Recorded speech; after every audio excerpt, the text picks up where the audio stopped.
కష్ట కష్టాలు పడి ముఖ్యమంత్రిగా మరొకసారి చంద్రబాబు నాయుడు గారు ఆంధ్రప్రదేశ్ ముఖ్యమంత్రిగా కావడం మాకు అందరూ కూడా సంతోషం విషయం.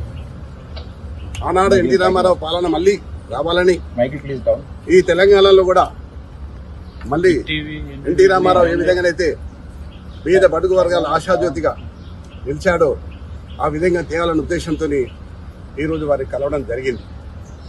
అంతేకాదు ఈరోజు హైదరాబాద్ నగరం ఇంత సుందర నగరంగా తీర్చిదిద్దామంటే ఆనాడు నన్ను మేయర్గా చేసిన చంద్రబాబు నాయుడు గారు ఆయన ముఖ్యమంత్రిగా ఉన్నప్పుడే హైదరాబాద్, సికింద్రాబాద్, హుస్సేన్ సాగర్తో పాటు ఈరోజు సైబరాబాద్ సిటీ తీసుకొచ్చింది కూడా చంద్రబాబు నాయుడు గారు. దానికి ఎవరు కాదనలేదు, సాక్ష్యం నేనే.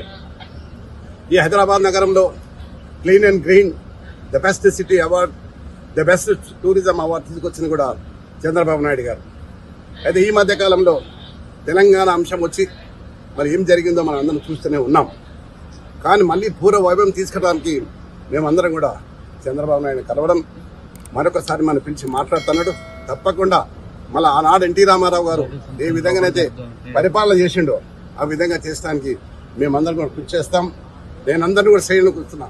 చాలా మంది తెలుగుదేశంకు ఎన్టీ రామారావు అభిమానులు ఉన్నారు. ఇంకా వారందరూ కూడా ఏకతాటి మీద తీసుకొచ్చి మళ్ళీ పూర్వ వైభవం తీసడానికి నేను ప్రయత్నం చేస్తాను. 100%. ఎన్నో కష్ట కష్టాలు పడి ముఖ్యమంత్రిగా మరొకసారి చంద్రబాబు నాయుడు గారు ఆంధ్రప్రదేశ్ ముఖ్యమంత్రిగా కావడం మాకు అందరూ కూడా సంతోషం విషయం. ఆనాడు ఎన్టీ రామారావు పాలన మళ్ళీ రావాలని ఈ తెలంగాణలో కూడా మళ్ళీ ఎన్టీ రామారావు ఏ విధంగానైతే పేద బడుగు వర్గాల ఆశాజ్యోతిగా నిలిచాడో ఆ విధంగా తేవాలన్న ఉద్దేశంతో ఈరోజు వారికి కలవడం జరిగింది. అంతేకాదు ఈరోజు హైదరాబాద్ నగరం ఇంత సుందర నగరంగా తీర్చిదిద్దామంటే ఆనాడు నన్ను మేయర్గా చేసిన చంద్రబాబు నాయుడు గారు ఆయన ముఖ్యమంత్రిగా ఉన్నప్పుడే హైదరాబాద్, సికింద్రాబాద్, హుస్సేన్ సాగర్తో పాటు ఈరోజు సైబరాబాద్ సిటీ తీసుకొచ్చింది కూడా చంద్రబాబు నాయుడు గారు. దానికి ఎవరు కాదనలేదు, సాక్ష్యం నేనే.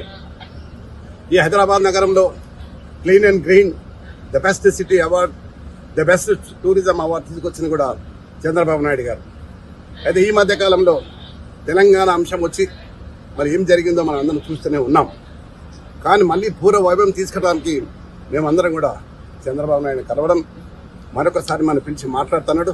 తప్పకుండా మళ్ళీ ఆనాడు ఎన్టీ రామారావు గారు ఏ విధంగానైతే పరిపాలన చేసిండో ఆ విధంగా చేసడానికి మేమందరం కూడా కృషి చేస్తాం. నేనందరినీ కూడా శ్రేణులు కూర్చున్నా. చాలా మంది తెలుగుదేశంకు ఎన్టీ రామారావు అభిమానులు ఉన్నారు. ఇంకా వారందరూ కూడా ఏకతాటి మీద తీసుకొచ్చి మళ్ళీ పూర్వ వైభవం తీసడానికి నేను ప్రయత్నం చేస్తాను. 100%.